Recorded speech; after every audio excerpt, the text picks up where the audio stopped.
Well, hello, hello, hello. This is going to be the last part of Deuteronomy Bible study.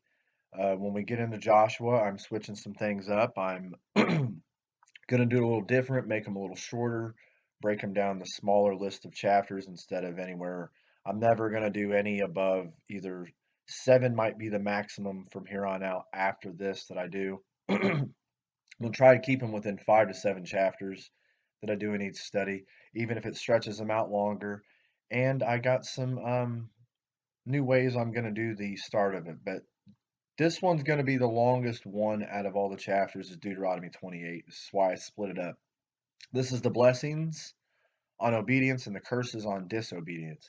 It speaks of if we listen to the Lord's blessings, the blessings are from these will happen because you listened to the Lord your God.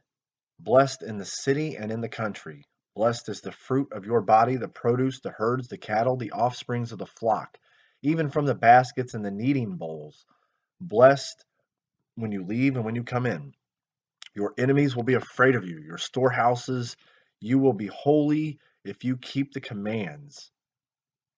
All the people of the earth will see you are called by the name of the Lord. He will grant you plenty of goods. The Lord will bring rain when needed. You will be the head, not the tail. These are the blessings. You shall not turn aside from my words and go to other gods.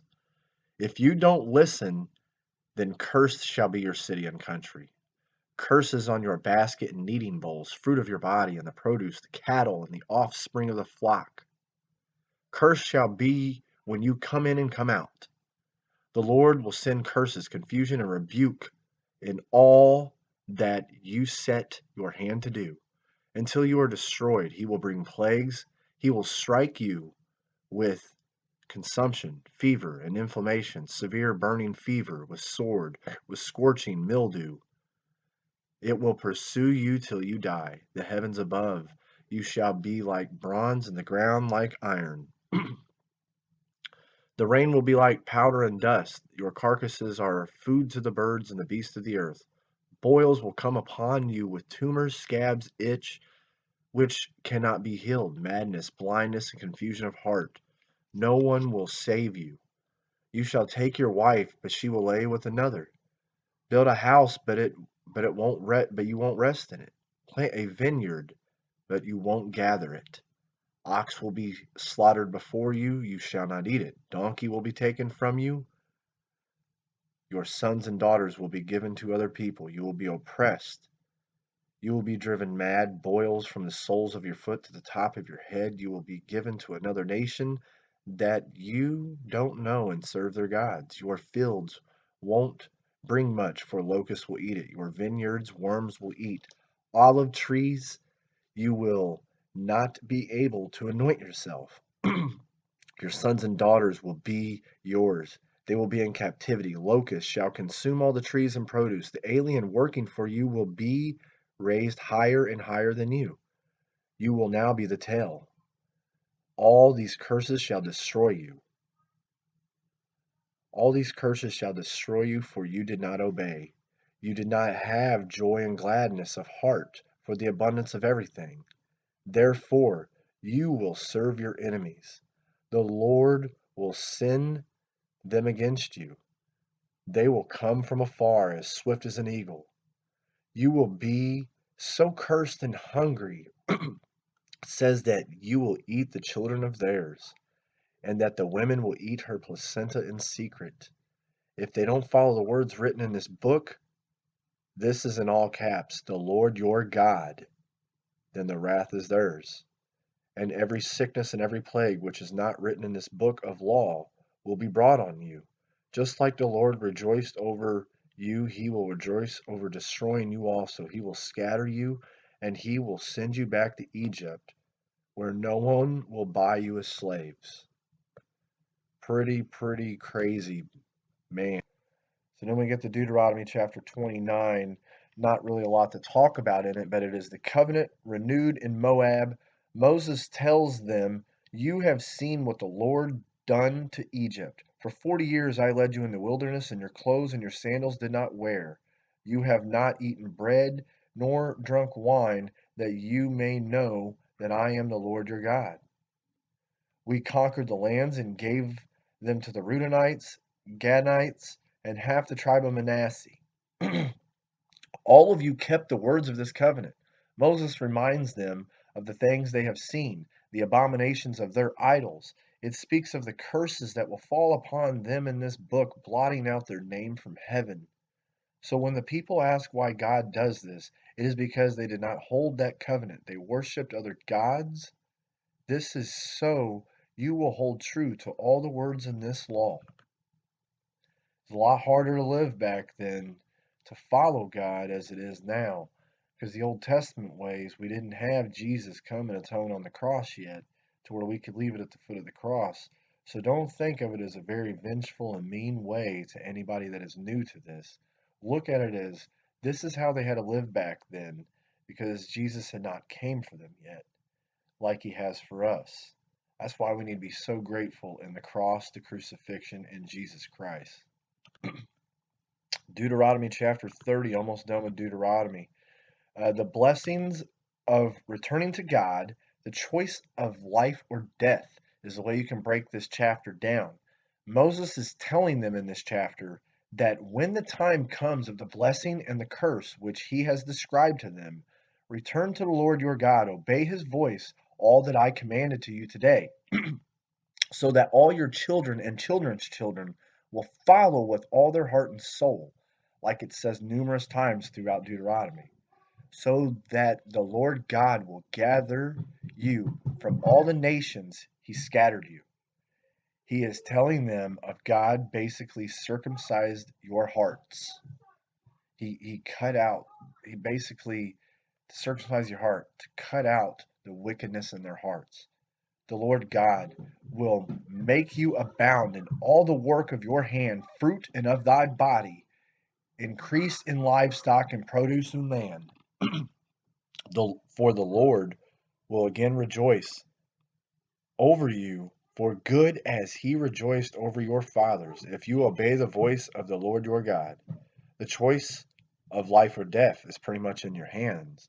Moses then tells them that this command I give you is not a mystery or too far away from you. It is not in heaven, it is not beyond the sea, but the word is very near you, in your mouth and in your heart. See, I have set before you today life and good, death and evil.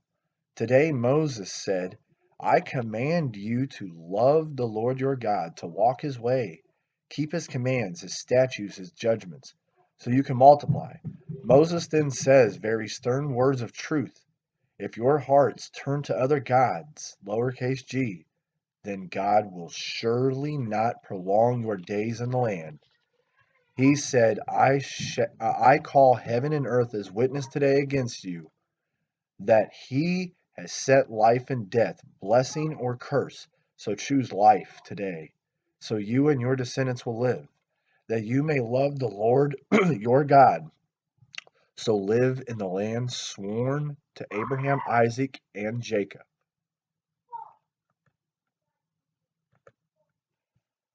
We get to Deuteronomy chapter 31. This is Joshua, the new leader of Israel. The law to be read every 7 years, prediction of Israel's rebellion, and the Song of Moses, which is a beautiful song.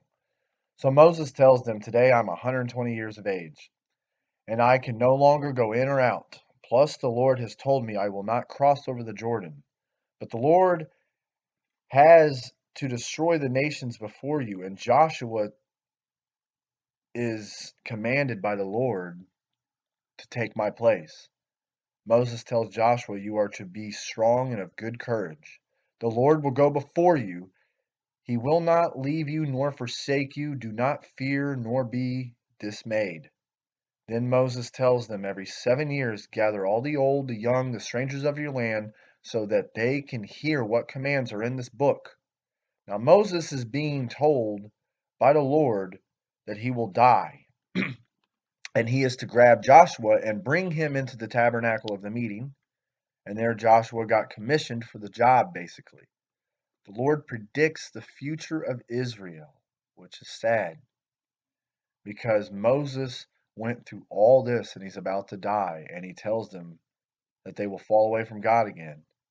So the Lord gives Moses a song to write down.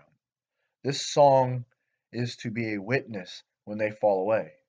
Then Moses finished the book of laws. He gave it to the Levites to put with the ark of the covenant. Then bring the elders and everyone in front of me, so that heaven and earth can witness against them. Then Moses got ready to sing the song, and it cuts off from there and goes to the next chapter. Deuteronomy 32 is the song of Moses and Moses to die on Mount Nebo. This song is beautiful. It is from verse 1 to 43. I will not interpret much of it to you because of the beauty of it. I want you to read it for yourself. Deuteronomy chapter 32, verses 1 through 43. But he's speaking the words of the song, or he's singing them, one of the two, telling them to give ear, O heavens, and I will speak, from proclaiming the name of the Lord as the greatness, to he is our rock and perfect. His ways are just and true. He goes back to talk about from when he separated the sons of Adam to Jacob, who is the place of inheritance, telling them to take God is like an eagle who will carry you where you need to be. Because of faith, he was led by him, and there was no foreign God. Moses, in this beautiful song, tells them how they provoked God with jealousy over the foreign gods. They sacrificed the demons. He now is at the part where he tells them of the wrath of God. He at one point describes the vine is of Sodom and the fields are of Gomorrah. Better it will taste. The song in this verse 35 says, vengeance is mine and recompense. Their foot shall slip in due time, for the day of their calamity is at hand, and the things to come hasten upon them. Hebrews 10, chapter 10, verse 30 is real similar to this if you check it out. This will be how judgment for some will be in verses 36 through 38. Shorter you shorter for you, but still read it. Still read it. Those verses 36 through 38. Basically, let you gods you worshipped be your refuge. Man, Moses reminds in this song that no one can deliver you from my hand. That's God's. That's God's job with the uppercase G this time. That's God's job to do. Moses finished up, reminding them one more time. Then afterwards the Lord spoke to Moses and said, go up to this mountain, Mount Nebo, which is in the land of Moab, across from the Jericho. View the land that you're not allowed to enter, and die on that mountain you climbed, and all the people shall gather to you like they did for Aaron. Chapter 33, we got 2 chapters left. Chapter 33 is the final, or Moses' final blessings on Israel. Now, before Moses died, he blessed them one more time. He tells them how the Lord has come and shone forth. With 10,000 saints he came, he loves the people. He tells them how he gave the law to the congregation of Jacob. He speaks to the tribes, let Reuben live. Hear, Lord, the voice of Judah. Levi has few terms may throw you off. Levi has few terms here that may throw you off, but they are priestly items usually tucked behind the ephod, which we talk about in Exodus, Leviticus, and Numbers. If you haven't heard those, go to those ones and you understand what the ephods are. These are what the priests are wearing, basically. But if you're a little lost, go to the other Bible studies. Any of the books I just mentioned, they have it all in there. But they are blessed. The Levites are blessed and accept the work of his hands. If anyone shall rise against, they rise not. Of Benjamin, the beloved of the Lord shall dwell in safety by him. Of Joseph, blessed is his land. Let the blessing come on the head of Joseph, the head of him who was separated from his brothers. Go back to Genesis, that ties in. Of Zebulun, rejoice. They are told in your going out. And Issachar, in your tents. Of Gad, blessed is he who enlarges Gad. Dan is a lion's whelp. He shall leap from Bashan. Naphtali satisfied with favor, and full of blessings of the Lord. Possess the west and the south. Asher, your sandals shall be iron and bronze. As your days, so shall your strength. The eternal God is your refuge. He will thrust out the enemy before you and say, destroy. Then Israel shall be in safety. Man, oh man. Deuteronomy 34, the last chapter in this, and the end to Moses, sadly. Moses dies on Mount Nebo. It's a very small chapter, though. But Moses has been with us from Exodus, Leviticus, Numbers, and Deuteronomy, 4 books. And he's wrote the first 5, which is the Pentateuch. It goes Genesis, Exodus, Leviticus, Numbers, and Deuteronomy. So Moses went up on the mountain, as the Lord said, and he seen all the beautiful landscape that was the inheritance of Israel. The Lord said, I will let you see it with your eyes, but not cross. Then he died. He was of 120 years of age. His eyes were not dim, nor his strength gone. They mourned him for 30 days, and Joshua was full of the spirit of wisdom, for Moses laid hands on him. It is crazy, but I want you guys to read verses 10 through 12. They are really the most amazing words that are spoken towards Moses. So you guys, at the end of this, pick that up and read that. And guys, like and subscribe if you haven't heard or been a part of this. If you are, share it to people out there. Coming into the next set of videos I'm doing, they're going to be a little different. I'm also still working on that song I was talking about. I'm just creating my own beats, trying to figure out which ones I like the best. But God bless you guys. And the book of Joshua coming up is going to be a really amazing way that I'm going to lay it out for you guys to listen to. So thank you guys for all the support I get from you guys. I know I don't do this for man and woman. I do this for God, but it does help getting the encouragement from people that are telling me they do get fed by this. So thank you guys.